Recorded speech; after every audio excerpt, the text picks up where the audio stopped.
First Things, episode number 51. I seem to be lost. And so you're working around the clock so you don't take time for yourself to feel like an actual human being. I used to feel like no matter how hard I worked, I was just spinning my wheels. Trying to be perfect and try to have everything in place at one point in time, and you can't. Hello, and welcome to First Things, the podcast dedicated to practical productivity based on modern research. My name is Brandon Vaughn, and it's my goal to help you apply productive solutions to your life to help you live with less stress, greater passion, and amazing results. So good to have you back with us today as we are beginning a brand new study. And I'm going to tell you about that in just a minute. But I've sat down and really thought about some of the things that I want to talk about. I want to get back into some series, go through some really good books that are based on more research and science-based types of things. And these are some really interesting things that we're going to go through. I want to circle back around very soon and do a follow-up to my Stinkin' Thinkin' episode and really get into this very popular book, old book by a man named Ellis, A Guide to Rational Living. I want us to go through that. A great book called The Gifts of Imperfection, Letting Go of Things and Perfectionism. Want to get into that. The War of Art, very short book about creativity versus resistance, the things that keep us back from being creative. I want to deal with a book called Mindset and talk about our worldview and how we can shape reality and how that can harm us, how we can use that for good. Very interesting book called Quiet, The Power of Introverts, and very much that time that we've talked about assertiveness and how there's many misconceptions about what assertive means. I want to look at this issue of introverts, extroverts, and how to use that to our advantage. At some point, we want to deal with self-esteem and self-worth. There's many good books out there dealing with that. The Myth of Self-Esteem, Overcoming the Myth of Self-Worth, or 10 Days to Self-Esteem. Many great authors on that. I'm trying to figure out the best book for that for us to go through. So you say, okay, well, what are we going to go into now? Well, there is a book called Essentialism by Greg McKeown. Essentialism, The Disciplined Pursuit of Less. Just released in 2014. There's a link to this book in my show notes. If you go to firstthingsproductivity.com/51, as in episode 51, and scroll all the way down to the bottom, I have a link to that book on Amazon. You can purchase that. You can also get it on iBooks. You can get it on Kindle. I'm pretty sure you can get it on Nook as well if you like electronic versions of that. And there is an Audible audiobook of this as well, so you can get it in pretty much any format that you like. You could probably go to your local bookstore, and I would bet that it is in there. And so we are going to go through this book like we have many, many other books. And you say, okay, what's this book about? And this book is basically about finding the things that are most essential in your life and how do we make those choices to focus on that instead of being overwhelmed by everything else in our life. Talk about the very first chapter, and don't worry, this is just an introduction to this material, and I think that we will all benefit from it greatly. I think there's some really interesting things in this book for us to talk about and to dissect, and this will just kind of whet your appetite for what we're going to be talking about over the next several weeks on this topic. So you still got plenty of time to go out and order it, even if you're getting a physical copy, and to work through this with us here on this program, The Essentialist.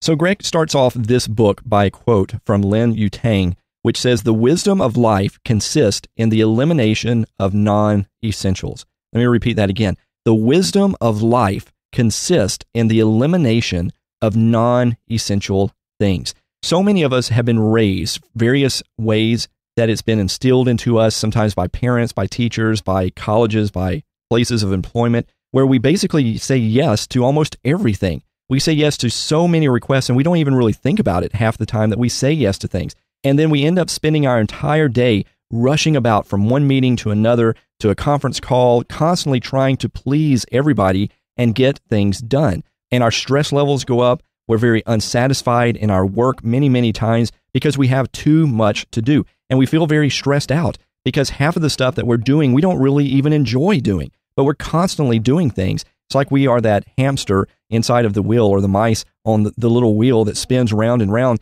And many times we may see that's our life. We just get in there and we spin around and around, and it feels like we're actually getting somewhere, but we're actually doing nothing. We're just going around in circles, but it sure feels like we're doing something. But when we really evaluate it, we're not doing anything. Not anything that really sparks to our passions and our creativity. It's just a bunch of yeses. It's just a bunch of obligations that don't really mean anything to us. There's a saying by Stephen Covey that we've talked about before on the show, been a very long time ago where we mentioned this, but it says that the enemy of the best is the good. And you have to kind of think about this quote a little bit. The enemy of the best is the good. In other words, when we come to our lives and we really want the best things, we want to do our best work, we want to really thrive, the good things can be a distraction to that. They can be a hindrance to that. They can keep us from doing our best because we're simply doing good things. There's a book out by, I believe, a psychologist talking about margin, and I always really appreciated the analogy. I didn't really get as much out of the book, but I really liked this analogy. Imagine a blank piece of paper in front of you. Now, most times when we see blank paper, they have lines on them and they have margins around them. When we type papers and we write things in word processors, it has margins around it. I would suggest getting out a piece of paper and writing something on it from edge to edge, top to bottom. Just fill the entire page full of markings and words, and don't leave any space anywhere on that page. It looks cluttered to us. And this is why we've always gotten used to, very traditionally, having margins on paper. It gives it some breathing room. It makes it more psychologically appeasing to us, having margins around our papers, having some white space around those very things. And for many of us in our lives, we live our lives many times without margins. We cram in every single thing we can into our day, into our work day, into our weekends. We leave no room for margin in our lives. We cram it from end to end with everything that we can fit in there. And that is not a good way to live. So what would it look like to only do those things that we really deem essential, the best things, and ignore everything else that was asked of us? To ignore maybe even the good things in life, things that are good, but they're not the best things. They're not the essential things. So what this book is basically about is to learn to become a person who makes your decisions around the essential things in life. Thus, you become the essentialist in life. What would it look like to start saying no to things? Can I actually do what I'm being asked given the time and resources that I have? And if the answer to that question is no, to learn to refuse that request. And then move to the next stage of this, where we ask ourselves an even tougher question. Is this really the most important thing that I should be doing with my time? Should I really be devoting my resources to this right now? Is this a good thing or is this a best thing? Is this an important thing or is it a most important thing? Is it an essential thing? And what we're going to learn as we go through this book is that if we cannot answer a definitive yes, then we need to refuse that request. The author gives an example in his book about this of a guy who started doing this. And here's what he said happened when this guy started doing this. He says, emboldened, he began to apply this selective criteria to everything, not just direct requests. In his past life, he would always volunteer for presentations or assignments that came up last minute. Now he found a way to not sign up for them. He used to be the one of the first to jump in on an email trail, but now he just stepped back and let others jump in. He stopped attending conference calls that he only had a couple of minutes of interest in. He stopped sitting in on the weekly update call because he didn't need the information. He stopped attending meetings on his calendar if he didn't have a direct contribution to make. He explained to me, just because I was invited didn't seem a good enough reason to attend. It felt kind of self-indulgent at first, but by being selective, he bought himself space. He bought himself margin. And in that space, he found creative freedom. He could concentrate his efforts on one project at a time. He could plan thoroughly. He could anticipate roadblocks and start to remove obstacles. Instead of spinning his wheels trying to get everything done, he could get the right things done. His newfound commitment to doing only the things that were truly important and eliminating everything else restored the quality of his work. Instead of making just a millimeter of progress in a million directions, he began to generate tremendous momentum towards accomplishing the things that were truly vital. Now, if you're like me, that resonates quite a bit because I believe many of our life stories is we feel like we're making very little progress in the multitude of things that we're involved in life.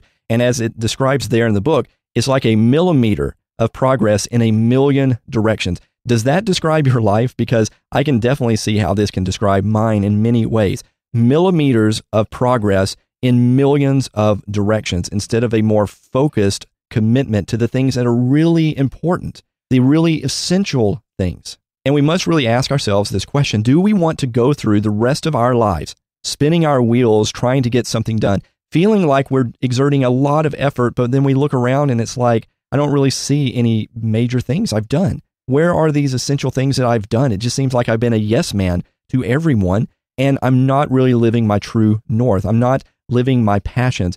I'm settling for the good things and sacrificing the best things that I could be doing. And so what we're going to be doing in this study is really digging into the how of this. Okay, that's all well and good. Let's focus on the true north. Let's focus on the essential things. But how do you do that in day-to-day life? How do you do that with a boss who's coming and demanding that you do certain things? How do you do that with other people that impose their ways upon you? How do you even know what those essential things are in the first place? And this is all of what we're going to get into in this study. Where we're going to understand essentialism is about giving yourself permission to stop trying to do everything. Quit trying to do it all. You can't do it. Quit trying to say yes to everyone. And it's really only when we stop saying yes to everyone, when we stop trying to do it all, that we can really tap into our highest contribution toward the things that matter the most. The author asks this. He says, how many times have you reacted to a request by saying yes without really thinking about it? How many times have you resented committing to do something and wondered, why did I sign up for this? How often do you say yes simply to please or to avoid trouble, or because yes has just become your default response? Now, let me ask you this. Have you ever found yourself stretched too thin? Have you ever felt both overworked and underutilized? Have you ever found yourself majoring in minor activities? Do you ever feel busy but not productive? Like you're always in motion but never getting anywhere? If you answered yes to any of these things, the way out of this is the way of the essentialist, essentialism, which is what we're all dealing with here. Now, I want to tell you right up front that this process is not an easy process. There's really nothing that we talk about on these episodes that are just necessarily easy. I think this is why I want to do this podcast, is to keep stressing to you that you can make a difference. You can live your passions. You can live in productivity. You can make a difference. You can find your true north and live there, but it's not easy. And I don't want to come to you and say that the way of essentialism is a very easy path. It takes a lot of courage. It's going to take a very severe mind shift. You're going to have to look at your life completely different. You're going to have to approach life in a very different way, especially if you're going to eliminate the non-essential things in your life. The mantra of this book is less but better. That's a very easy way to remember what we're talking about. If we're talking about essentialism, what does it mean to be an essentialist? We're talking about that your mantra in life, your whole paradigm of life is less but better. Not cramming in every single thing you can think of in your life. No, not more, less. And not just anything less, but we're talking about the best things, the better things. Less but better. Here's what Greg McKeown says about that. The way of the essentialist is the relentless pursuit of less but better. It doesn't mean occasionally giving a nod to the principle. It means pursuing it in a disciplined way. And what he means by that is don't just think that this is like a New Year's resolution or you just do it from one week and just kind of forget about it. This is a lifestyle. It isn't just a momentarily fascination with this. It is a way of life. And it's something you must incorporate in every aspect of your life. He goes on, the way of the essentialist isn't about setting New Year's resolutions to say no more or about pruning your inbox, right? I would add to that having an inbox zero, which seems like the most important thing to some people, that they just clear out their inbox, or about mastering some new strategy in time management. It is about pausing constantly. Let me emphasize, pausing constantly to ask, am I investing in the right activities? There are far more activities and opportunities in the world than we have time and resources to invest in. And although many of them may be good or even very good, the fact is that most are trivial and few are vital. Now, we're going to spend a whole week talking about this issue.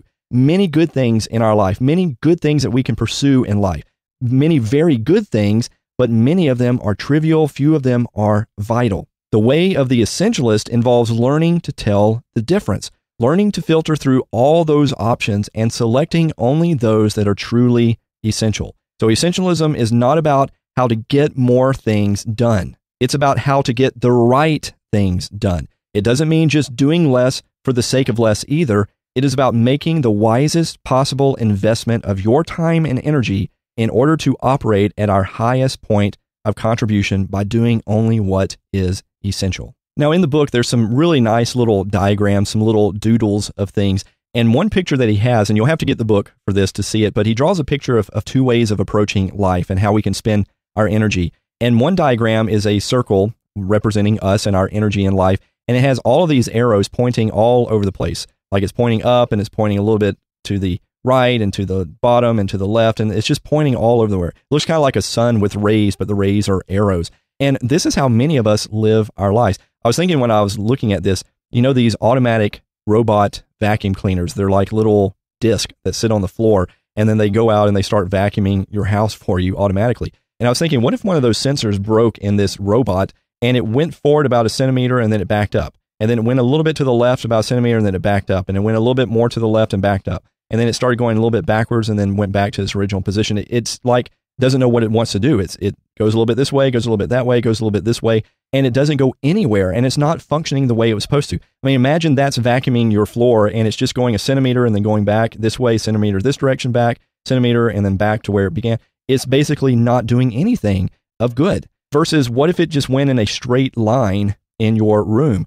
Well, that straight line would vacuum up whatever dirt's there. It would actually be doing some good because it's pouring its whole entire energy into one direction or one thing. And I think many of us live our lives more like that first thing. We're going a little bit here and then we're going back and going to something else and then coming back and then going to something else. We're so split and devoting what we read earlier, millimeters of changes in millions of directions. And if you go just a millimeter of progress in a million directions, you won't get anywhere that you want to be in your life. We've got to learn a better focus, a better direction. And as we learn to live by the essential things, that means we're going to have to learn to live not by default, but by design. We've actually got to put thought into how we live and not just let life happen to us. And we've got to act more proactively instead of reactively, be more of a thermostat in our lives rather than a thermometer in our lives, where we are making deliberate choices, when we are trying to figure out what is really the vital things, the essential things versus the trivial, where we actively seek out to eliminate things that are good but not important, things that are non-essentials. We try our best to remove any kind of obstacles that get in our way. It is a very disciplined, systematic approach to living life. So just to give you a preview of this, the author gives some sayings and some actions from a non-essentialist versus an essentialist. So first of all, a non-essentialist will basically approach life to be all things to all people. And they'll say things like, I have to, or it's all important. I can't decide all of it's important, or how can I fit it all in? But the essentialist, his motto in life is not all things to all people, but less, but better. So instead of I have to, he thinks I choose to. And instead of her saying that it's all important, she says only a few things really matter. Instead of saying, how can I cram all of this into my life? We ask, what are the trade-offs? So that's the difference in how we think. What about our actions, the things that we actually do? Well, the motto for the non-essentialist person, which many of us will find ourselves in this camp, is more. We need to do more things. And so we get productivity books that teach us how to do more things in less time. How can we get more done? How can we answer more emails? How can we get more things done with less sleep? So can I get by with 7 hours of sleep? Can I get by with 5 hours of sleep? Can I get by with 3 hours of sleep? Can I get by with less? Can I take some kind of vitamin or supplement so I can get more done in less time? That's the ultimate pursuit of more. The mantra is more. But the essentialist is about less. Our pursuit is about doing less and less and less, not more and more, not cramming it full. As we said earlier, not about having that blank page of your life where we write from end to end and fill up the entire page, even in the margins. We write in the whole thing. No, we intentionally leave margins in our life. We leave some white space around the edges that we do not write in. It's not about cramming it with more and more. So the non-essentialist is going to react to what's most pressing. They're going to say yes to people without really thinking. They're going to try to force things in at the last moment. But the essentialist is going to stop and think. He's going to pause to really think about what really matters most. He's also not going to say yes without thinking about it. He's going to say no to everything except the essential things, and also remove obstacles to make it a lot easier. And what's the result of that? So we've seen what they think differently, how they do things differently. Now, what do they get out of this differently? Well, we all know what a non-essentialist gets because it's most of our life stories. We end up living a life that's not very satisfying. It's very stressful. It's full of worry and anxiety, a lot of sleepless nights, a lot of caffeine to try to wake us up in the morning because we stayed up so late the previous night having to do things. We don't do our best work because we have too much work. We're trying to do too much. We feel out of control. We feel like our lives are spiraling down. Many times we feel like other people are leeches in our life and all they do is just suck the very life out of us and they don't feed back into us in any way. We're not even really sure if we're doing the right things many times. But most of all, we just feel flat out burnt out. We are burned out of everything. We're overworked. We're overwhelmed. We're exhausted. We're tired. Many of us are sleepy because we're not sleeping very well. We're not exercising. We don't feel good. And we're just killing ourselves. But the essentialist, what we're going to learn about over the next few weeks, is going to do it all differently. They're going to live a life that really matters to them. They're going to choose very carefully what they do in order to do their best work, the greatest work. They don't feel like they're out of control. They're going to feel like they're more in control because they're going to value their choice. They're not going to give up their choice. They're going to get the right things done. They're going to enjoy the journey in the life and not be so dominated by just getting to the destination. I mean, how many of us would really like to enjoy the journey and not just be so focused on the destination of where we are going? A very important principle that we're going to really hammer home a lot in the next few weeks is that if you do not prioritize your life, someone else will. If you do not prioritize your life, someone else will. Now, that point is very similar to things we've talked about many, many episodes ago. I think back in the first few episodes of this podcast. Fact is, if you don't make a diligent effort to make the important and non-urgent things a part of your life, they will get pushed to the side. The best things in your life, we said this before in previous episodes, but the unimportant things in your life, the non-essential things, the good but not great things in your life, they're like bullies in your life, and they're going to come and they're going to scream at you. They're going to scream and your emotions are going to react to all this thing, and you feel like you have to do this. The best things in your life are very quiet. They don't scream at you. If you say, hold on a minute, they'll graciously bow back and wait for you to acknowledge them. They're very well-mannered. They're not rude. They're not obnoxious. They're not loud. They are very quiet. And if you say, shut up, I've got something else to do, guess what they'll do? They'll shut up. And they will move back into the back areas of your life. They are quite willing to be put on the back burner. The best things, the essential things are like that. And if we're not careful, if we don't prioritize those things, they will lay dormant and we will neglect them for weeks and months and years, and will be in our old age on our deathbed sitting there saying, I wish I would have done that differently. And we live in regret of the things that really mattered the most. And not only will they lay dormant, but people around us do this as well. We talked about this a lot in the assertiveness episode, but again, if you don't take a stance for how you want your life and how you want the priorities of your life to be, someone else in your life will impose that. Someone else will dictate that for you. Someone else will be very happy to basically say, this is what your life is going to be. And it's not their decision. It's not their right. But many of us give that right over to people and let them set the entire course of our lives for us. And what we're going to learn in this book is how to get past that. Now, really quick, the author gives several examples of why non-essentialism is around us everywhere. And one of those reasons is the fact that there's too many choices. We have way too many choices, way too many distractions, way too many ways to reach us. I mean, just think about communication. In the past, you only had a couple ways to communicate with people. I mean, in the old days, you went and saw the person in person. That was the only way you could really communicate with them. Then eventually we had mail, and people could mail letters and they could reach us that way. And then eventually we had phones. But if you weren't home, then nobody could reach you. But nowadays that's completely different because now we have cell phones that go with us everywhere we go. We have email in addition to mail. We have Facebook, we have Twitter, we have instant messages. We just can't get around it. I don't know about you, but I really detest a lot of this statistically derived advertising. Have you seen this on things like Amazon or other places? I'll search for something. Like the other day, I was searching for a guitar, a particular type of guitar, and I went onto a website and I searched for it. And then all of a sudden, everywhere I go, Facebook or Google or Amazon, the guitar is popping up all over the place. Hey, thought you might be interested in this. And I'm sitting there thinking, you guys are snooping away on my life and trying to proposition yourself, and you can't escape it. And because we have so many choices in our lives, it is what psychologists refer to as decision fatigue. We get flat out tired because we have so many decisions. And as a result, as you know, the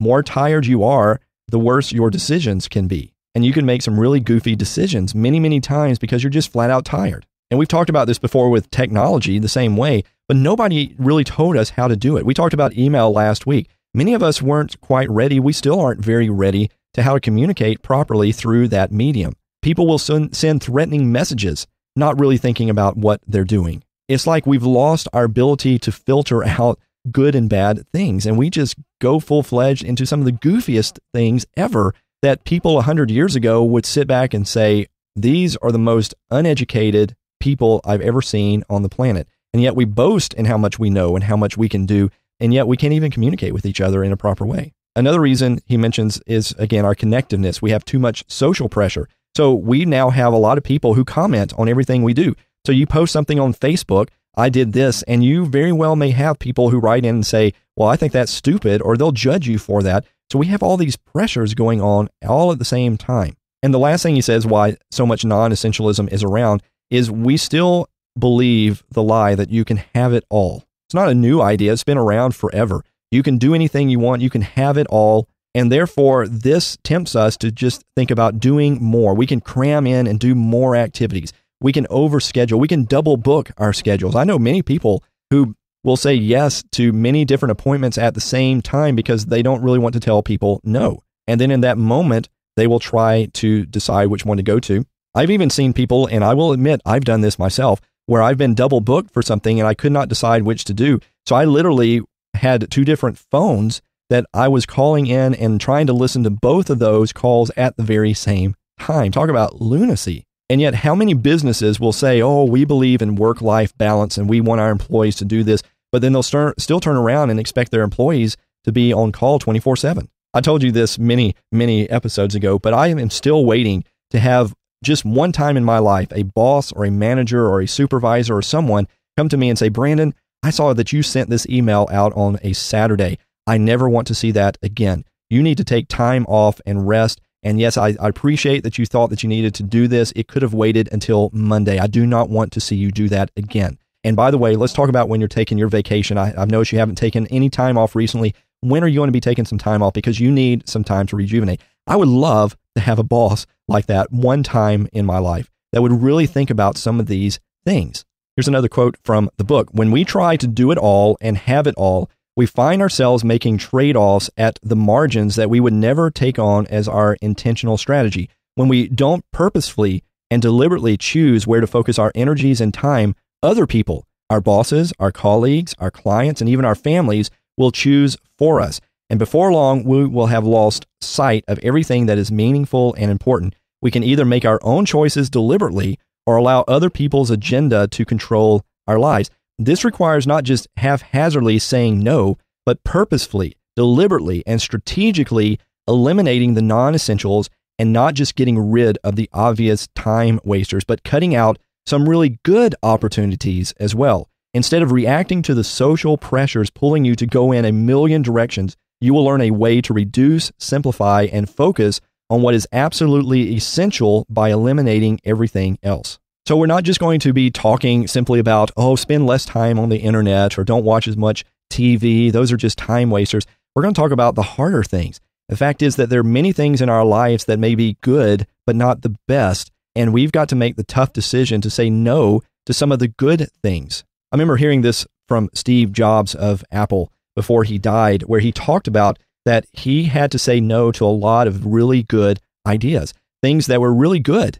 things that would have made possibly millions of dollars if they had gone forward with them. But he realized that they weren't the best things. And what he wanted to put out were the best things, the things that really made an impact, that made a difference. So he said a lot of no's to a lot of good things. And that can be really hard to do that type of thing. So if you embark on this journey with me, realize that this isn't just something that you're going to do at New Year's when you make a resolution to say no a few more times. This isn't something you're going to do once a year or every once a month or once a week. It's a discipline. It's going to be a way that you approach every decision that you make. whether you need to say yes to that or you need to politely decline that. Is where you're going to wrestle and trade off between the good things versus the great things in your life. And there's going to be a lot of good things, but there's only going to be a few great things. And we're going to get into that inner struggle of where we decide that and when we pursue that with our lives. So where are we going with this book? Well, there are 4 parts to this book. And the first part of it basically gives us the paradigm or the mindset or the worldview of an essentialist. And then the next 3 parts basically lay out a very systematic way of applying this to our lives. So the very first thing that we're going to deal with is what Greg McKeown calls essence. What is the worldview, the paradigm, the mindset, the core mindset that an essentialist needs to have? And we're going to focus in on 3 main areas there. First of all, individual choice, the fact that we can choose how to spend our energy and our time. The second thing, the overwhelming presence of noise. Almost everything is noise, and there's a very few things in life that are exceptionally valuable to us. And we've got to figure out what those few things are, and we've got to realize that there's a lot of pressure and noise that wants to drown out those essential things in our lives. And then the third thing we've got to get into our mindset, our worldview, is the reality that we're going to have to trade off things, that we can't have it all and we can't do it all. And that's a big thing. If we can really make that our mantra in life, I can't have it all, I can't do it all, and we break away from the facade that we should try, or we could even attempt to make it a reality in our lives, the better off that we are. So then after we get an established mindset, then we're going to start putting it into practice. And the first thing that we're going to deal with at that point is to figure out how we discern the trivial from the vital, how we discern the good from the best. We're going to consider things like what you feel most inspired by, which is kind of reflected back to our passion episode that we talked about a few weeks ago. What am I particularly talented at? What meets a significant need in the world? So many of those sound very familiar to our passion episode. And again, we aren't looking for this massive list of good things to do. We're looking for the small list of the best things to do with our life, the one that we give the highest level of contribution, the right thing, the right way at the right time. Then the second thing we're going to learn is how to eliminate and cut out the trivial stuff in our lives, the many good things in our life, how to say no to things. Because remember, as we said earlier, if you forfeit your right to choose, someone else will choose for you. And then the last step is how to execute, how we can remove obstacles out of our way, how we can make execution of essential things in the most easiest way possible, in the most effortless way possible. And as we finish today, let me give you 2 last quotes from the book, and then I hope that you'll go out and buy this book. He says, to harness the courage, we need to get on the right path. And so it pays to reflect on how short life really is and what we want to accomplish in the little time that we have left. As I've mentioned to you before in past episodes, today is the first day of the rest of your life. Many of us who listen to this show, some of us are in our 30s, some of us are in our 40s, some of us are in our 50s, some may be in their 20s. You've lived a pretty good amount of time on this earth. Is that really what you want to be for the rest of your life? If you take the sum total of what you've been, is this really the essence of what you want to be going forward? He quotes a poet, Mary Oliver, who wrote, "Tell me, what is it you plan to do with your one wild and precious life?" So you've lived a particular life up to this point, and if it isn't what you want it to be, if it's less than where you would want to be in life, it's not too late. Today is the first day of the rest of your life. But we need to reflect on how short our life really is and to go after it. The last quote, he says, years from now, hopefully many, when you are at the end of your life, you may still have regrets, but seeking the way of the essentialist is unlikely to be one of them if you really choose to go after what we're studying here. What would you trade then to be back here now for one chance, this chance to be true to yourself? On that day, what will you hope you decided to do on this one? And that's something I want to leave you to think about. Think about, project yourself into the future when you are on the end of your life, the last days on this earth. What will you hope that you decided to do today? Or another way to put this, and he doesn't say it this way in the book, suppose today was your last day on this earth. Would you be happy and content with where you've got in your life? Or would you be like, no, it's too soon? I mean, why do some of these movies like Scrooge and some of these time travel movies where they go back and they try to fix their life, why are these so appealing to many of us? I think it's because we wish we could go back and change things in our life. We live with some regret. And the fact is, it's a waste of time because we can't go back in time. But we can learn from our history. We can learn from our past. And if today you're like me and you're saying, no, there's so many more things I want to do, so many more things I want to be, then today is the choice to move forward with essentialism. So I hope you will join me on this journey. As I said, to get a copy of this book, you don't have to use my link on my page. You can go to Amazon, Barnes & Nobles, you can go to your local bookstore, you can go to iBooks, you can go to Kindle, you can go to Nook, you can go to Audible to get an audiobook. But if you want a convenient link to this book, Greg McKeown, Essentialism, go to firstthingsproductivity.com/51 as in episode 51. And while you're there, leave me a comment. Let me know where you're coming from, where you're at. Leave me a voicemail, go on to Twitter or Facebook, leave me some comments about this. And as we go through this, let me know things that you're struggling about, things that you have questions about. Let me know victories that you have in learning to embrace essentialism in your life. So until next time, remember this: the enemy of the best is the good. And if you don't prioritize the best things in life, they will get pushed to the back burner and you will waste so many years of your life on non-essential things. Not only that, remember, if you don't prioritize your life, someone else will.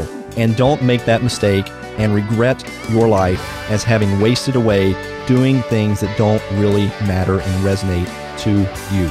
So embrace today with passion and intention, and don't die with your music still inside you.